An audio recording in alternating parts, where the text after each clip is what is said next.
pollution bi dañuy dajeek moom si tali bi saa su ne ndax fii gis nañ fi ay oto yoo xamante ne saxaar bi ñuy génnee day indi ay xeetu jàngoro loolu yemuñu si pollution mi ngi ba si biir kër gi parce que si biir kër gi dara umpu leen ne fan yi ñu génn am na couple boo xamante ne saxaar moo leen rey te saxaar yooyu tamit li am si kër yi bokk na si yenn xeetu pollution yi moo tax tey Sàmm Suñu Alam fas yéene ñëw taxaw dugg si pollution yi waxtaanee ko ñu xam nan lañ koy jàngoro yooyu nan lañ koy fajee pour loolu nag ñu ngi fiy dajal ñaari kàngam yi nga xamante ne seen xel da siy màcc si ñu nekk nag des environnementalistes kenn ki di madame Khadija Sy Djigo nekk hydrogéologue environnementaliste madame Khadija salaamaaleykum. waaleykum salaam soxna Khadija maa ngi lay nuyu di nuyu téléspectateur Walfadjri yëpp di nuyu tam sama naataango gi ma toogal donc sama rakk ji di Landing et di am contenté que di partager ak moom plateau bi. waaw keneen ki moom madame Khadija tudd na ko mi ngi tudd docteur Landing Biaye docteur Landing Biaye moom tam nekk géologue nekk environnementaliste docteur salaamaaleykum. aleykum salaam soxna si Khadija maa ngi lay nuyu di nuyu say téléspectateurs di nuyu également madame Djigo yàgg nañ liggéey sur la question de l'environnement notamment sur la pollution te tey jii nii suñ ñëwee di ci waxtaanaat ci wàllum pollution jàpp naa ne mbégte lay doon ci man maa ngi nuyu ñëpp ñoo xam ne ñoo ngi ñuy suivre di ñaan yàlla également lépp luñ fiy wax mu doonu njëriñ askan bi. ok alors si wàllum pollution boobu nag tey moom si ñuy door moom di ñu koy commencé si commencement ba parce que commencement bi du fenn fu dul biir kër yi si biir kër gi mu am xeetu pollution boo xamante ne doy na waa trop te ñu bëri nag duñu xam lan moo koy tegee ak nan lay ñëwee ak lan mooy pollution si biir kër gi madame Khadija bëggoon nañu vraiment nga expliquer ñu lan mooy pollution si biir kër. merci Khadija donc tout d'abord balaa may démarrer ci di dugg ci sa biir question bi ma xamal tuuti nit ñi le mot pollution lan la signifier faut que nit ñi comprendre lan mooy pollution soo ko bëggee méngal pollution mun nga ne comme par exemple boo nee tache saleté souillure comme tubaab bi di ko wax soo ko firee kàllaam kàddu gi noonu lay turu ku ne tache nag di saleté donc dina am fu mu agir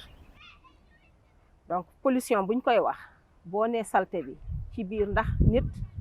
ci dundinam dafa dund ci milieu et que milieu bi lu ko wër mooy que ni dafay nooyi dafay lekk di naan et que pollution bi buñ koy wax ci élément yooyu lay agir mooy ci ngelaw gi ngay nooyi wala ci li ngay lekk ci suuf si mooy dugg ci li ngay lekk wala mu dem ci ndox mi nga naan ko donc tey li ñu fi indi mooy pollution comme ni nga waxee mooy pollution bi jëm ci air bi et que air bi nag mun nañ ne air extérieur bi la mais air bi nekk ci biir nit ki da ngay nekk si biti nekk sa biir kër fi nga abordé nag dina ma neex trop ma wuy foofu parce que dafa nekk pollution boo xamante ni nit ñi xamuñu ko parce que la plupart du temps nit ñi li ñuy wax mooy pollution extérieure atmosphérique bi extérieure bi or que pollution bi ci biir kër yi moo raw fopp ci li muy gaañ ci nit que pollution bi nekk ci biti bu ñuy ne pollution bi nekk si biir nag kër yi mi ngi déjà premier li indi pollution bi mooy pollution bi jigee xam nga biir kër biir néeg ngelaw li mooy dugg boo yeewoo da ngay ngelaw li mooy dugg ci kii donc y a une partie ci pollution extérieure bi mooy dugg si biir kër gi donc lépp lu nekk ci biir pollution extérieure atmosphérique bi di gaañ nit da nga koy retrouver si biir kër gi loolu benn la beneen aspect bi si topp tam mooy que ni ñun suñu façon dëkkin waay ni ñuy dëkkee parce que boo xoolee suñu biir kër yi ñun ak suñu habitude yi ñu yore boo yeewoo déjà il faut nga nettoyer sa kër raxas sa kër nettoyer ko parfumer ko mais boo xoolee booy nettoyer lan ngay utiliser on utilise des produits ay détergents yi dafa am ay polluants donc loolu tam dafay dugg ci biir wàllu pollution bi lay fekk ci biir kër gi boo utiliser détergents yi ba pare soo paree tam di nga cuuraay ñun ñëpp xam nañu ñun jigéen ñi dañoo bëgg parfumer suñuy nekk cuuraay boobu ngay def cuuraay bi tam dafa am ay éléments polluants donc polluants yooyu tam li nekk ci cuuraay bi kooku it dafay agir boole ci encore boo paree si loolu ñun jigéen dañuy bëgg ay parfum ak i cosmétique élément boo ci jël am na élément am na facteur polluant bi ci nekk loolu bu weesoo tam dëkkuwaay bi boo ñëwee kër goo dugg di nga fa fekk meuble di nga fa fekk fauteuil di nga fa fekk moquette kooku boo ci jël fauteuil yi dafay am ay pollution parce que yenn fauteuil yi soit mu nekk ci cuir bi wala ci colle yi ñu ciy def vernis yi ci peinture bi day ñëw yooyu ci meuble bi ci boppam dafay am yuy dégager ak mur yi ñuy def faux plafond yi ñuy def boo ci gis am na ay éléments polluants yoo xamante ni yi ciy dégager et loolu nag duñ ko wax nii rek mais ci ay kii gëstu yu wër lañ ko teg yooyu boo ci gis nag am na ay éléments polluants yi ciy dégager loolu yëpp nag day metti parce que loolu yëpp nga xool genre cocktail de polluants boo xamante ni nit ki saa yoo yeewoo yaa ngi nekk si biir kër te que Dakar boo xoolee ak suñu dëkkuwaay yi ni ñu xatee air du dugg dafa xat ba pare ànd ak humidité loolu yëpp ay facteurs favorisants la aussi humidité bi léegi ak nit ñi di dëkkuwaay ni ñu xatee loolu yëpp nag nit ki boo yeewoo nga bale fobeere dañoo bëgg lu set mais aussi polluants yi mi ngi si biir détergent yi ñuy utiliser mënuñu ko bañ. mais kon du coup ñun dañuy nekk rek si biir pollution. voilà mënuñu si léegi nag boo xoolee loolu ñi muy gën a affecté mooy ñu gën a mën a nekk ci biir kër yi xam nga yow boo yeewoo tu es active et tout da ngay génn dem mais am na ñoo xamante ne les personnes yi ñu naan les personnes vulnérables comme par exemple màgget yi mag ñi ci biir kër yi la ñuy nekk day gis mag boo xamante ni day yeewu suba ba ngoon fekk ci biir kër gi rek la nekk donc du génn kooku elle est plus exposée léegi nga xool tam un bébé par exemple xale yi si biir kër yi la ñuy nekk donc ñoom it sont exposés plus nag les femmes yi ñu naan femmes enceintes yi par exemple donc loolu yëpp dafa bëri ay xeetu polluants yoo xamante ni moom la ñuy dund et que exemple bi ñuy won nag mooy bi nga tudd léegi mooy jigéen ji doon couple boobu décédé donc ñu ni cuuraay moo leen neex parce que il faut savoir que ni gis nga boo tegee fumée boobu di génn saxaar si dafa am ay éléments nocifs yu si nekk dañuy tudd des fois CO2 bi donc dioxyde de carbone bi mais am na beneen oxyde de carbone boo xamante ni moom moo gën a dangereux moo gën a toxique te boobu du xeeñ xam nga boo fi tegee léegi ci bële peut-être boo xeeñto yenn kii di nga ma xaw am piqué nga xam ne kii am na polluant mais am na si boo xamante ni moom da nga koy noyyi du la xeeñ du la def dara amul xet doo ko gis amul xet et boobu c'est extrêmement dangereux. waaw madame Djigo fu mu dugg noonu vraiment am na solo mais moom si biir waxam suñ ko dégloo bu baax nee na ñi nga xamante ne les personnes yi inactives maanaam bébé yi femmes enceintes yi ak mag yi nga xamante ne ñu def si kër yi ñoom ñooy gën a am problème mu pollution intérieure mais ñun ñi tamit nekk dans la vie active vraiment on n'échappe pas parce que ñun saa yu ñu xëyee ñi ngi jàkkaarloo xeetu pollution boobu noonu mu di ko jëlee si oto yi di ko jëlee si industriels yi mu nekk lu doy waar docteur Landing. tout à fait parce que pollution bu ngay wax noonu mooy pollution extérieure mooy pollution atmosphérique suñu neexee tamit ñu tuddee ko noonu parce que on est en contact direct avec l'atmosphère ci loolu noonu damay remercier madame Djigo ci li mu wax noonu et wax na de façon exhaustive ci pollution intérieure lu entre 11 ak 15 ans ñoo ngi ci am environ 10% entre 6 ba 10 ans ñoo ngi ci am benn 19%. lu ñuy wax oto yu bees mooy les voitures bees maanaam ñoo xam ne seen date inférieure na à 5 ans ñoom ñoo ngi koy estimer à 14%.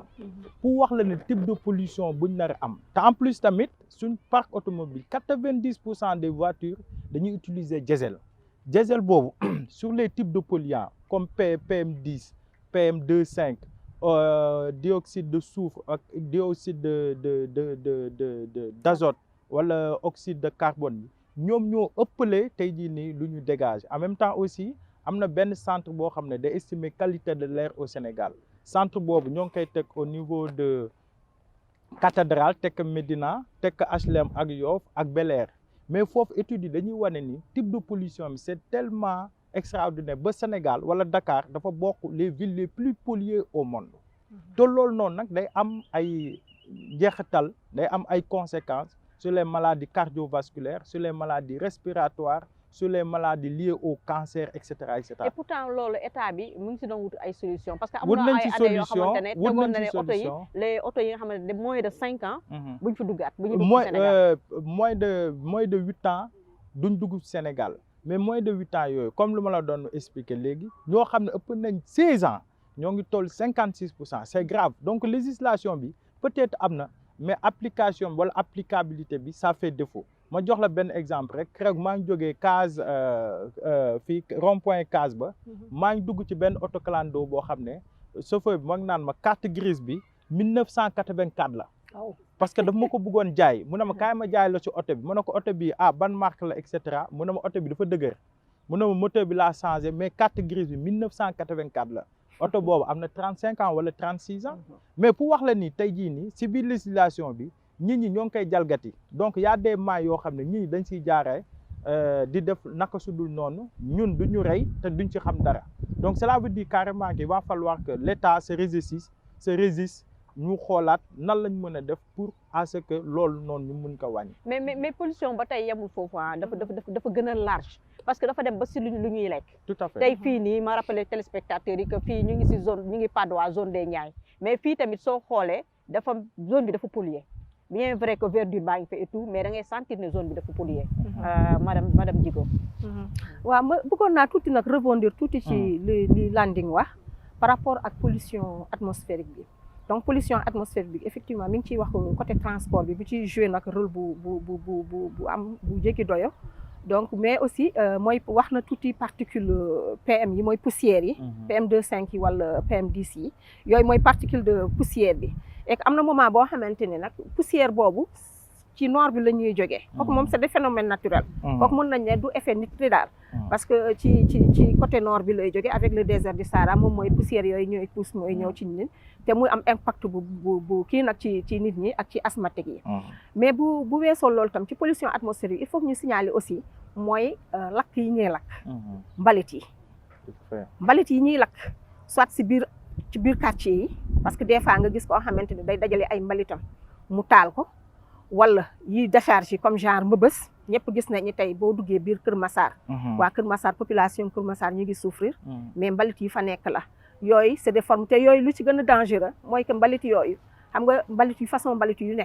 sànq maa ngi lay naan pollution intérieure mooy col yi léegi dafa bëri ay kii yoo xamante ni soit c'est des col yëpp ay meubles ak ay kii yëpp yu ñuy boole ak ay plastique ak yooyu yëpp ñu brûler ko yooyu dégagement yi ñuy dégager yooyu c'est extrêmement toxique et que nit ñi ñu ngi koy souffrir parce que même suñ ko taalee yow da ngay sentir ne day am benn xeetu pétrole waaw dafa bari ay xeetu pétrole wala mu loo xam ne c'est piquant mu nekk loo xam ne c'est des oxydes de soufre yoo xamante ni moom mooy jox sensation buy piqué noonu loolu c'est extrêmement dangereux da ngay gis ne day jàpp ba jàpp sa bët di piqué loolu su weesoo tam maa ngi bëgg aussi récemment ñu ngi jënd ci événement yi ba gisee saa yi nit ñi mere dañuy lakk ay pneu mbedd yëpp day polluer et loolu aussi il faut que nit ñi bàyyi ci xel parce que tam c'est bien vrai que ñu manifester mais booy manifester bul gaañ sa population parce que loolu soit muy loolu pollution boobu dafay extrême ak lacrymogène yi ñuy kii yooyu yëpp day dugg te nit ñi tey boo xoolee majorité bi dañoo feebar nit ñi dañoo am ay problème allergique nit ñi am ay problème asthme dafa bari ci xale yi donc loolu yëpp si facteur kii boobu la maintenant su ma ñëwaatee si question bi ma posé par rapport il faut affaire nutrition bi tamit parce que ñu dem suñu yaram tamit vraiment waru mun a polluer quoi war nañu dem vraiment dans le bio xam nga bio bi c'est difficile d'avoir du bio man des fois damay dem dans les marchés ñu naan ma lii bio la ma ne que ban garantie nga ma wax fan ngay cultiver parce que bio dafa laaj ay conditions déjà yow rayon bi nga nekk rek dafa am si rayon boo xam ne da nga fa war a nekk fekk kenn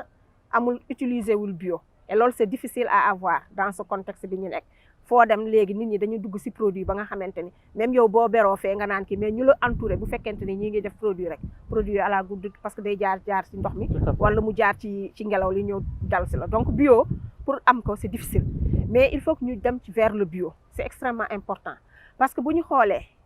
Dakar léegi ay saladam ak ay saladam ak ay kiyam en général du ma ko utiliser parce que yi ñuy utiliser ndox yi soit ci ndox yi les eaux sont polluées et métaux lourds yi ñoo ci bari analyse yëpp wane na ko yooyu te sànq ba may commencer sama émission nee naa leen pollution bi dafay laal ci ngelaw li laal ci suuf si laal ci ndox mi suuf si lépp loo ci def loo xamante ni lu setul la pollution la dafay dugg gàncax bi da ciy dugg mooy produit yi ñuy utiliser di ko def ci biir kii yi pour mën a gàncax bi mën a rafet mën a meññi mën a gaaw màggaay bi mais loolu dafay des ci produit ci aliment bi nit ñi di ko consommer su ko consommé mu indi ay problème soo xoolee tey mun nañ ne maladie yi daf fi bari te nit ñaa ngi naan kenn xamul surtout cancer bi fuñ ko jëlee cancer bi amul fenn fuñ ko jëlee lu dul ci pollution bi ndax li ñuy lekk bu fekkente ni ay produits moo ciy dem tout est pollué ba ci lekk yi ñuy def dans la cuisine te loolu tam bëgg naa si ñëwaat suñu façon toggin ak togg yi ñuy togg ci biir kër yi pollution bi day dem ci lekk yi produit yi day dem ba dugg foofu boo xoolee lu ñuy naan ndox yi parce que suuf si bu pollué bul fàtte ni nappe la fii ñu toog nappe bi soriwul nappe baa ngi à quelques mètres boo gasee tuuti mi ngi nii ñu ngi ci biir kii yi même pas 1 mètre nga fekk ndox mi donc pollution boo def si suuf si day dugg ci biir ndox mi donc métaux lourds yi nekk ci suuf si ñuy daw yëpp mi ngi ci biir ndox mi donc à la bout il faut que ñu xoolaat suñu bopp léegi bu nekkee si ndox yi bu dee ci par exemple da nga nekk milieu boo xamante ni comme dans le fleuve ci fleuve lay nekk te xool nañu tey maraîchage yu bëri dañ koy def dans la zone du nord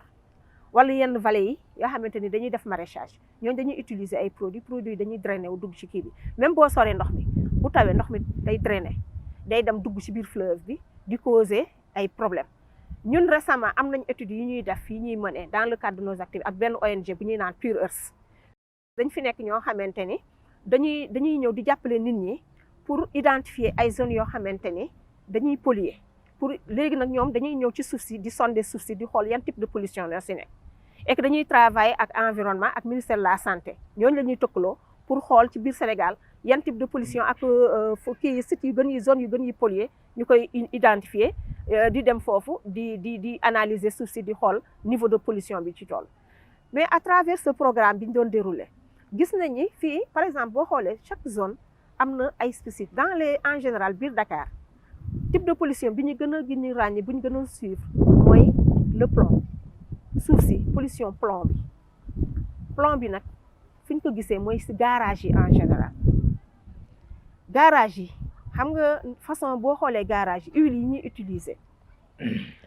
yi ñuy utiliser ak activités yi ñu fay dérouler parce que boo ñëwee biir garage en général du rek réparation auto mais da nga fay def kuy def fonderie di nga fa gis ay ferrailleurs di nga fa gis façon xeetu kii yu bëri yu fa nekk mais yooyu itam bu ci nekk dafay polluer te pollution bi day nekk ci suuf si moo tax suuf si bañ ko sondé suuf yëpp pratiquement ñoo polluer en plomb et que plomb boobu c'est extrêmement dangereux te ñëpp xam nañu mosoon nañ fi am un cas mooy cas Thiaroye bi ñëpp xam nañ ko di ko fàttali ko en 2000 où il y a eu des cas de décès maintenant loolu bu weesoo dans la zone du nord mooy ak yeneen yiy def maraîchage mooy produit pesticides yi la produits chimiques yi pesticides yi ñuy utiliser ci kii bi boo weesoo dans zone Kédougou bi mooy mercure bi pourtant ñu fay def ay dégâts te yooyu yëpp di retrouver si ndox mi jën bi lekk ko nit ki ñëw pêcher jën bi lekk ko mu indil ko problème. mais xam nga pollution nekk na loo xamante ne man je pense que du xaj ci benn émission. du xaj ci benn émission parce que yaatu na secteur boo si taxaw rek. mun nga si def émission. mercure bi muy wax nii. plomb bi ak yëpp ay émission la. ba pare mais man li may jaaxal mooy landing parce que il faut ñu dem quand même parce que fu ñu toll nii dañu toll si développement durable il faut ñu dem vers le développement durable te man dama gis ay pays yu mel ni Ghana fu mu toll nii dañu tere carrément kuy naan ndoxu robinet bi donc du coup da nga fay gis dañuy jaay ay ndoxu sachet affaire yooyu soo fa demee dëkk bi yëpp c'est loolu lañ fay jaay donc ñun est-ce que Sénégal waruñu jël ay solution yoo xamante ne dañ fiy teg ñu ne fii lii dañ ko fiy tere lii nangam lii sangam parce que suñu deful lool man je pense que ñun ñëpp dañuy dox nii rek mais notre vie est en danger. Tout à fait xaa nga may mu tuut ma rebondir ci madame Djigo lu mu wax ci wàllum plomb bi xam nga plomb bi plus précisément en 2007-2008 au niveau de Thiaroye dañoo constaté 18 décès des enfants de 0 à 16 ans ci la ñu woowee des experts de l'OMS en collaboration avec le centre antipoison de Fann ñu jéem a xool xale yi dee lii lan moo ko waral mais bañ seetloo dañoo am benn taux de plombémie maanaam wàllum plomb sa biir yaram taux bi c'est supérieur à la normale ce qui fait que ñoom bañ seetloo lool ñu xam ne plomb boobu noonu ñoom dañ ko doon absorber lu ko waral mooy y a des activités informelles de plomb yoo xam ne ñoo xam dañuy recycler plomb bi dans les garages et cetera en même temps aussi dañuy def tamisage plomb bi loolu xale yi bañ defee étude boobu dañoo dem ba seen biir kër yi dafa fekk plomb boobu moo dugg ci xale yi ba xale yi dee ci lañ defee benn législation en 2010 nan lañ mën a recycler recyclage cette activité informelle du plomb et cetera en même temps aussi moo ngi ko doon cof léegi cas Mbëbës bi aussi tamit des études ont été menées en 2013 ci ay xale yu am 1 ak 15 ans mais boobu tamit dañoo senti ni boo yooyu bañ defee ak test témoin ñoo xam ne ñoo dëkk ci Mbëbës ak ñoo xam dëkkuñu ci Mbëbës dañoo gis ne booy dëkk ci Mbëbës bi dañoo am benn taux de plombémie dans leur organisme ce qui fait que xam nga problème lu tax mu grave c'est volatile te su duggee sa biir yaram duñ ko mën a éliminer suñ système immunitaire wala suñ organisme du ko mën a éliminer. mais léegi ba tey il faut PAM quand même parce que li ma lay expliquer rek mooy émission yi moom bu si nekk rek émission la mais il faut ñu joxe tuuti solution parce que li ngay wax ni si plomb mais ba tey nit yi ñu ngi lay parce que les femmes en banlieue soo fa demee da gis ay femmes yoo xamante ne dañuy lay suuf pour di xeer yi di ko jaay donc c'est-à-dire que dëgër bopp bi moo fi nekk tout à fait wala ñàkk comprendre tout à fait moo tax mu bëggoon vraiment ñu dem si solution yi dans les ba nga solutions xamante ne ñoom dinañ si bàyyi xel tout à fait ji nga si solution yooyu Sénégal dafa signer pas mal de conventions au niveau des pesticides également du ma fa dugg vu que temps bi du ko may mais également aussi dañoo am benn référence bu ñu woowee codex alimentaire boo xam ne CERES moo koy gérer donc boobu day analyser les résidus de pesticides comme madame Djigol mi ko waxee ci salade yi ci tomates yi tout ce qui est lié au transport également aussi sur les métaux lourds moo ngi ko doon wax ni si le mercure la cyanure l'arsenic le cuivre le zinc etc. Ce sont des éléments métalliques yoo xam day nekk ci produit également les PCB et les autres polluants ci loolu noonu nag Sénégal dafa signer pas mal de conventions ci mercure bi mën nañ joxe la convention de Minamata de 2016 boo xam Sénégal da ko signé il y a aussi la convention de Rotterdam sur les produits chimiques et également sur les polluants les pesticides dangereux également aussi il y a la convention de Vienne et le protocole de Montréal en 1994 Sénégal boo xam signé nañ ko tout ça c'est dans ce cadre pour pouvoir au moins légiférer les trucs en même temps aussi xam nga ñun ñoo ngi pays frontalier avec Mali Guinée ou etc. loolu tam y a des conventions transfrontalières avec les autres pays bu moom la ñu tuddee la convention de Bâle sur les produits chimiques yoo xam ne ñoo ngi koy exporter maintenant problème bi mooy moo ngi ko doon wax léegi sur les pesticides wala fu ñu nekk nii parce que pesticides yi il faudrait que ñu xool stratégie ñaay yi ça concentre 80% des produits maraîchers 80% Sénégal produits maraîchers yi si ñaay lay jógee mais ñaay boobu nag dañuy utiliser ñu bañ ko ñu nang ko dañuy utiliser les pesticides yooyu nag